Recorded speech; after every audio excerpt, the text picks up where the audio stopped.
And as you can see, the protests turned violent as world leaders gathered at the G20 summit in Hamburg, Germany. German police used water cannons and pepper spray to break up the protests. This is all happening on the eve of President Trump's first face-to-face meeting with Russian President Vladimir Putin. That will happen tomorrow. And NBC's Jay Gray is in Hamburg tonight with what the world's economic powers accomplished today. Thousands of protesters spilled into the streets of Hamburg, locked in a tense showdown with police who used tear gas at times to try and control the angry crowd. More than 100,000 demonstrators have joined more than 24 world leaders here, targeting the G20 summit and at times the American president. We are here to tell him to leave and that he's not welcome. President Trump was welcomed for a one-on-one meeting this afternoon by German Chancellor Angela Merkel. The two leaders have a tense relationship on issues ranging from climate change and immigration to Mr. Trump's demand that European nations contribute more to the NATO Defense Fund. America loves Poland.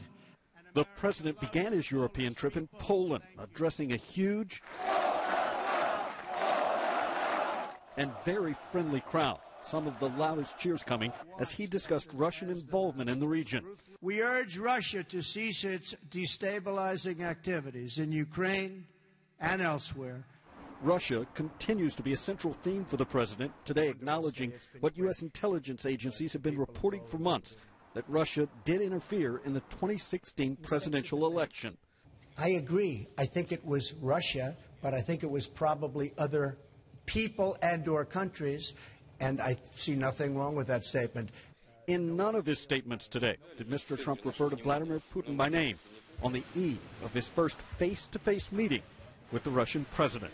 This is the line of demarcation. Protesters on this side, police on the other, and both sides vowing not to move anywhere. These protesters, demonstrators saying they want to make sure their message is heard here. Jay Gray, NBC News, Hamburg, Germany. Obviously, this is still a very volatile situation right now, and there is a lot on the line for President Trump with these meetings with world leaders. So stay tuned for NBC Nightly News with Lester Holt right after Eyewitness News here on Channel 13.